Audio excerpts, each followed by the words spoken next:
Week 2 of MLS games are done, and what a season has turned out to be. Let's talk about it.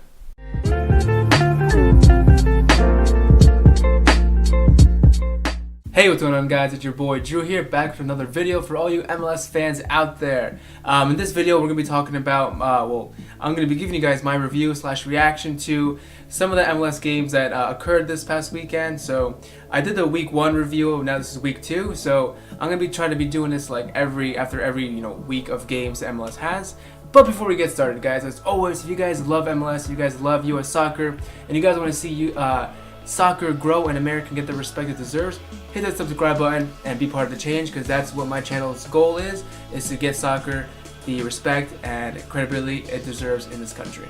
Also, real quick before we start, guys, I want to mention that I'm not going to be talking about every single game that happened this past weekend, but I am going to mention the score lines or some kind of like big thing that happened or whatever. But some games, there are a lot of teams in this league, and there's some games they start at the same time. Like there'll be like 5 games start like 1 o'clock. I'm like, all right, well, which game am I gonna watch? This past weekend, I actually got to watch some games, and I actually was watching 2 games at once, and I was like, this is this is crazy. But it did. It worked. It worked out. But really, what I want to say is, I'm not gonna be talking about every single game. I'll be talking about the games. Like the games I'm really gonna focus on are the games that have like crazy scorelines, or like it was a crazy game, crazy controversy, a game, maybe Philadelphia Union, because that's my team, so I'm always gonna talk about Philly. So you guys out there, if your team is playing Philly, your team's gonna be talked about.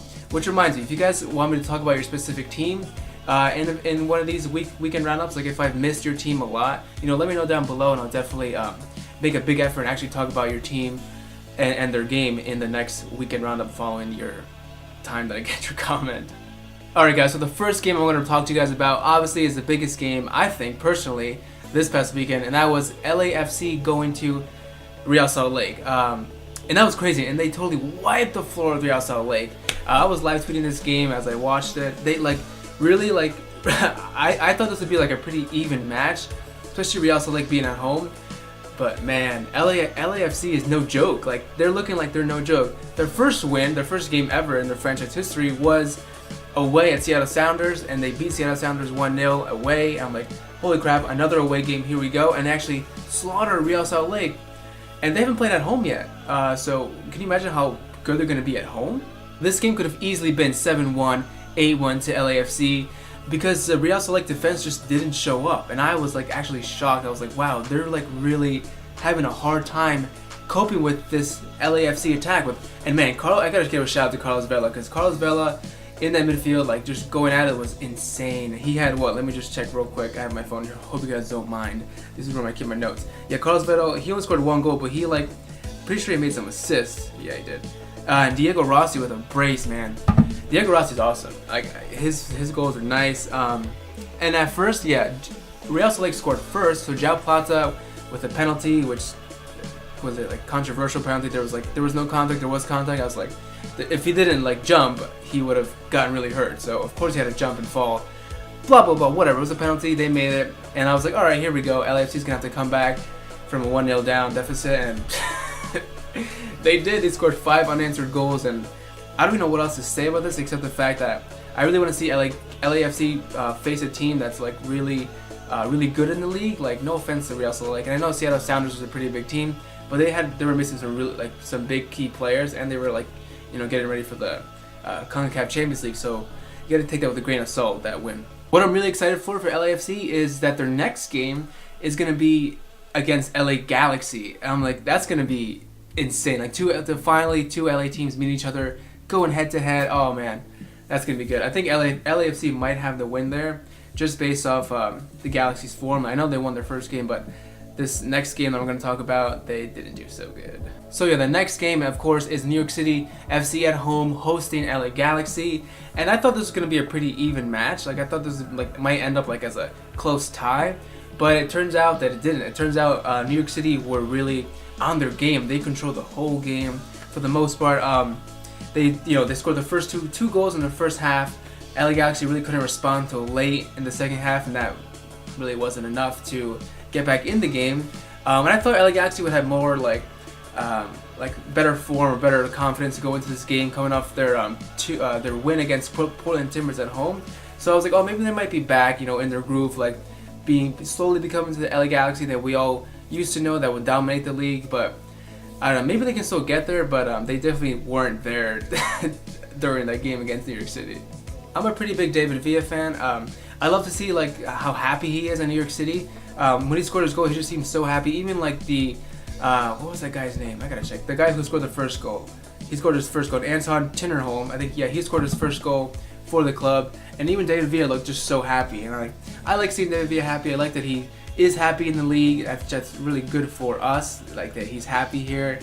He's really trying. He's not like some players that just come here as a joke. So yeah, shout out to you, David Villa. Nice goal. And congrats on your team winning. And all you New York City fans out there, congrats on your win. So the next game I want to talk about, guys, is, of course, the game that had me at the edge of my seat the most this weekend was Columbus Crew hosting Montreal Impact. Columbus Crew coming off hot after 2-0 away win against Toronto. And in this game, they seem to like almost like have the same drive to keep winning. Like they're like, you know, we're Columbus Crew, we want to stay in Columbus, and we're going to be showing people why we should stay here, which is cool. You know, they opened up the scoring with a penalty with Higuain. Then Yazzie Zardes tied it up, which he's doing great, by the way. Zardes is doing great for his new club so far after being transferred or traded, if you want to say that, from LA Galaxy. And I was like, all right, they're cruising, they're going to win this. And then, you know, late on in the second half, Montreal Impact ties it up, and I was like, oh shit, it's 2-2. And I was like, whatever, decent game anyway, it doesn't matter, who cares. And then like last kick of the game, freaking Montreal Impact make this stupid ass tackle, and they get a penalty for Columbus Crew. And then, oh man, this is what had me racing. Like, and Columbus fans, if you guys feel the same way, let me know down below, because my heart was racing, and I can't imagine like real Columbus fans, not just fans of like, you know, keeping Columbus in Columbus. I was like, oh man, Yazzie Zardes is stepping up for the penalty, not Higuain, because like in the first penalty, Higuain obviously took it, and he just seemed so composed and so like calm. He's like, yeah, let me just score this real quick, we'll get back to playing, whatever, who cares. And then Zardes steps up for this one. I'm like, oh my god, like he's gonna blow it. I know he's gonna blow it. He's gonna blow it, and he didn't. He made it. He slided it home. I was like, oh, thank God. Like I was sweating bullets, man. Well, not really. I wasn't sweating, but I was really nervous, and I was happy for Columbus. Of course, I'm always happy to see Columbus win, especially nowadays. So yeah, congrats Zardes, and congrats Columbus Crew fans. There's going to be 2 more games I'm going to be talking about, guys, and this next one is going to be Chicago Fire hosting Sporting Kansas City in like a 7-goal thriller. This was insane, guys, absolutely insane. Right off the bat, I just want to say, I don't know what I think about the Chicago Fire goalkeeper. He seemed really unconfident, really unsure of himself, really just like, I don't know, man. The kind of saves and like the way he was playing, like his just whole movement and everything, I was like, he just seems a little off. Like he really isn't like he shouldn't be their first choice goalkeeper. But that's not for me to say. I don't follow Chicago too closely. So what do you Fire fans think out there? Let me know down below in the comments. Also, neither of these teams can defend, because who is conceding 3 goals and 4 goals? Like, man, like this is insane. Okay, so this is how it went down. Okay, Felipe Gutierrez opens the score in the 9th minute. I was like, all right, cool. Kansas City's gonna win, is in the lead. And then Johnny Russell doubles it up right before halftime. I was like, all right, Kansas City's really, you know, taking the lead here. And then literally, oh my god, this is when it gets crazy. Chicago Fire scored 3 goals. They scored in the 7th minute, 14 minutes later they score the equalizer, and then in the 82nd minute they score the winner, as they think the winner, and you can see the crowd just go nuts, like, oh my god, we won this game, blah blah. I would have went nuts too. I was like, oh, they just won it, 82nd minute, it's like end of the game. But then literally like 30 seconds after, Chicago Fire tied up again at 3-3, and then it just like all falls apart for them as Gutierrez scores the game winner in the 86th minute.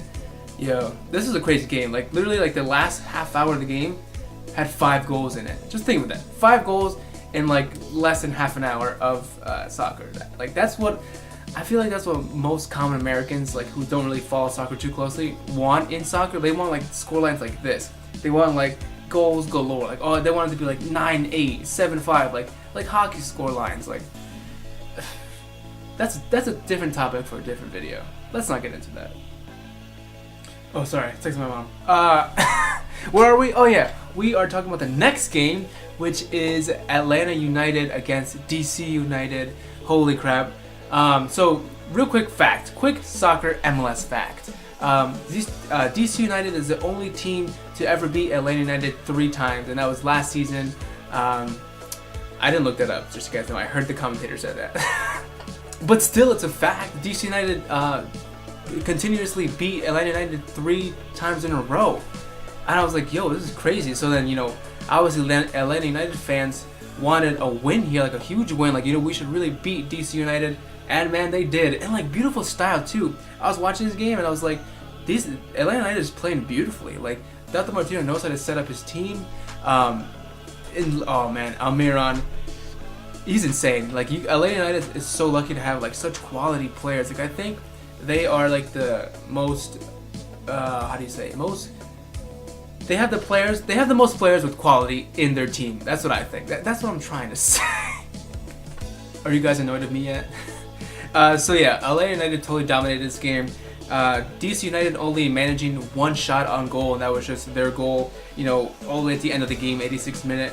But man, LA United totally like on fire right now. Way better form than Toronto FC. Toronto only played 1 game, so give them some credit. We gotta see how they do after the CONCACAF Champions League run. But right now, Atlanta United is I changed it. Atlanta United is my main pick to win the MLS Cup, just based off the way they're playing. Oh wait, but they did just get like humiliated by Houston Dynamo. I'll get back to you guys on that. But yeah, really, LA United, I'm so happy they actually defeated DC United. And also, in record attendance too at home. I think it was like over 72,000 people. They broke an MLS home record again. I was like they're like, literally no other MLS team is going to break this record, because Atlanta United has the biggest stadium out of all MLS teams. Pretty sure like that's a fact, right? Yeah. I should have fact checked, damn it. And before we end the video, let's quickly round up all the other games that happened this weekend. New York Revolution beating Colorado Rapids 2-1 at home, with Chris Tierney hitting that free kick, deflected free kick I should say, past Tim Howard at the last second of the game, 94th minute of the game. I was like, that's insane, man. That's totally insane. Houston Dynamo coming up short against Vancouver Whitecaps at home. I thought Houston Dynamo would actually win this. Coming off hot against beating Atlanta United, one of the best teams in the league, 4-0 at home. I was like, all right, Houston Dynamo, here we go. And they lost to fucking Vancouver Whitecaps. That's kind of random.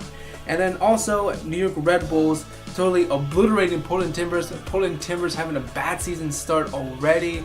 Hopefully they can pick that up for you Portland Timber fans out there. Especially those Lumberjacks who cut the wood every time they score. That's pretty cool. I always thought that was funny. And also we have Minnesota United defeating Orlando City away 2-1. We have Ethan Finley getting a brace in that game. Pretty good. Kakaless Orlando isn't looking so good. And also you can I was watching some highlights and you can feel the absence of Kyle Lauren, who's not there anymore. And I was like, wow, because they really had so many chances, but none of them were going in. Like, none of these Orlando City chances were going in. I was like, they need some better finishing up front. I don't know what else to say, guys. What a fucking week we're having. What a fucking MLS season we're having is what I meant to say. So guys, obviously no surprise that I have no script written down for these weekend review videos. I literally just come here and I talk about it. Like, I watch the games, I'll write down what games I want to talk about. I write down some key facts if I see any, if I look them up, I'll write them down. But usually I'm just gonna be coming here and talking about it, which kind of makes you think, how do you guys feel about having a live stream maybe Sunday night after all the games, or middle of the day on Mondays? That way that we can all talk about it. I can see you guys' comments, you guys can ask me questions about what I think about this team's win or this team's loss, blah blah blah, players, other stuff I'm into, whatever. Who cares? What do you guys think about that? Because I think that'd be a great idea.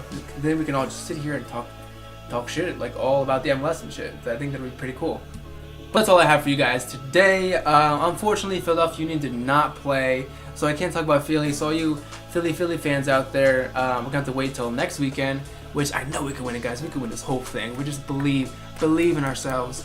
We could probably finish 5th. All right, for real though, guys. If you enjoyed this video, hit that like button. If you guys want me to talk more in depth about your certain club or a certain team, write it in the comments down below, and we'll talk about it. All right, I'll see you guys next time. Wow, that was so obnoxious.